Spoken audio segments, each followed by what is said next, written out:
Hey, what's going on? So I'm going to go over a quick overview of the chart discovery method. Here we're going to talk about exactly a good process that's really helped me streamline my closing structure on the beginning of the discovery call, making sure you have everything framed in the way you need to move that call, that sales call you have forward with that prospect essentially. That way you're not missing anything. You have key elements in here.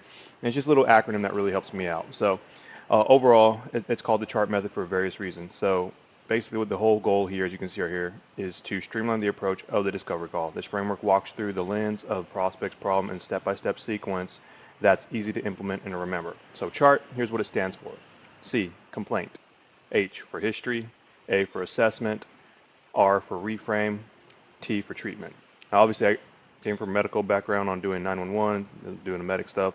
Chart is something that we used in that area to help us make sure we knew what was going on, what we were going to do for the problem, for whatever the situation was.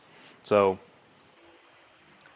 so starting off with the complaint. This is typically going to be known as your actual problem. And you'll find this out usually in an application. If you're doing those ahead of time, they're going to find out what the main reason is for that call. You want to utilize that, study it, make sure you're aware of exactly why they're going through that and why they're talking to you. Now, if you don't do an application, no big deal. You'll typically find out at that point when you're figuring out the history of what's going on. So this is where you get that opportunity to dig in to what they're going through.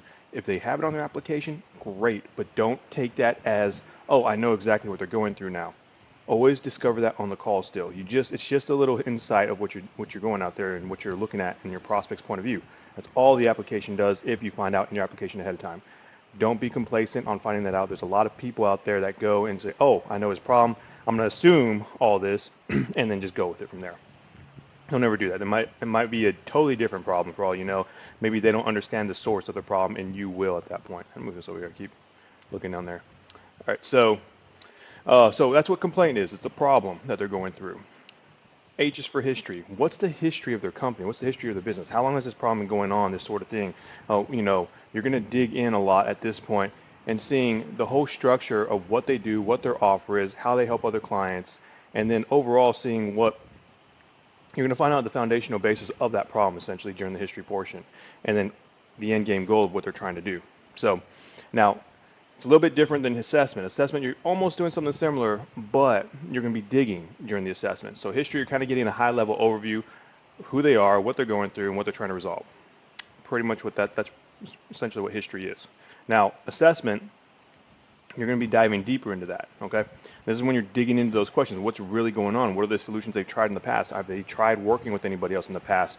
Did it succeed or did it not succeed? Why or why not? What did they like about it, whether it succeeded or not? What are certain things that they're looking at that they thought was really good that they'd like to implement from what they've tried? Or are they currently trying to do it on their own, which is a big thing. Like I said, they think they can do it on their own, then that's going to make you irrelevant. And you want to make sure you nail that in the butt of why they shouldn't do it on their own. So this is where you find out all sorts of key things. And I have an example, a chart for that we'll go over later. It really digs in on how to do all that. But that's what assessment is. You're really just digging in, analyzing, and figuring out what's going on. Problems, how the problems are affecting them, how it's affecting their business if it's B2B, how it's affecting the people around them, their employees if they're B2B, their family if it's B2C, friends, themselves personally, and then what's that stem source of the problem that's causing all this? What's that big domino, if you will, that knocked out all those other problems down the road? So that's what assessment goes through. Reframe. Reframe is very important. A lot of people forget to do this. At the end of you asking questions, during that discovery, it's great you got all this information.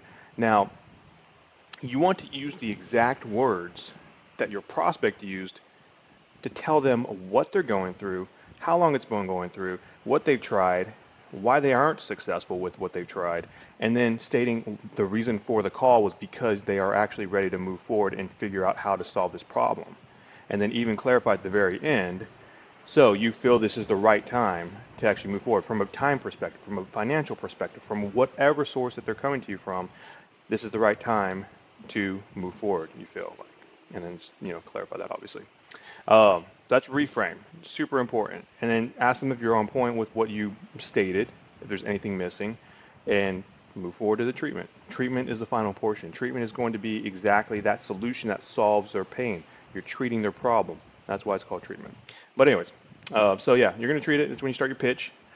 That's when you transition to it and you start it. The transition is important. Make sure you do it really well to the point where you feel like they're in line, they're meshing together with you, that lingo, that vibe is going through really well, and keep them in line. Don't just say, okay, cool, we're gonna go right into the pitch. I'm gonna word vomit all over you. Don't do that.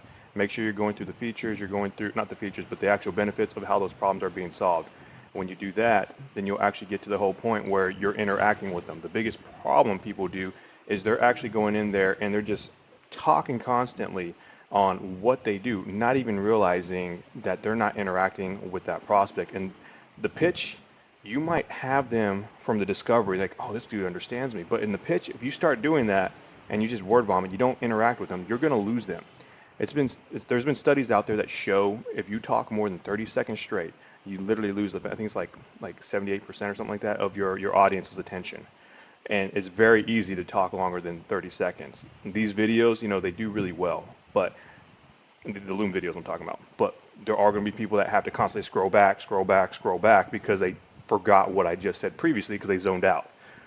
That's in reality too. If you're talking to somebody, interact with them, ask them questions. Like, does that make sense? Are you following along? Is this something that you've tried implementing that you told me about earlier, but kind of crash and burn? Is that exactly what you're talking about? And clarify questions like that.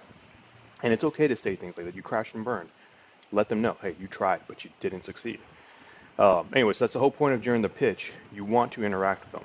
Don't just word vomit and talk 20 minutes straight. One of the worst things you could possibly do because you're going to lose them at the end of the conversation. So what am I looking at again? I'm sure a lot of you run into that. Anyways, and the other thing too, if you do word vomit all over them, what's going to happen is they're not going to see the value. And now, during the objection handling phase, you're typically going to have to fight the uncertainty as well as the value of what you do.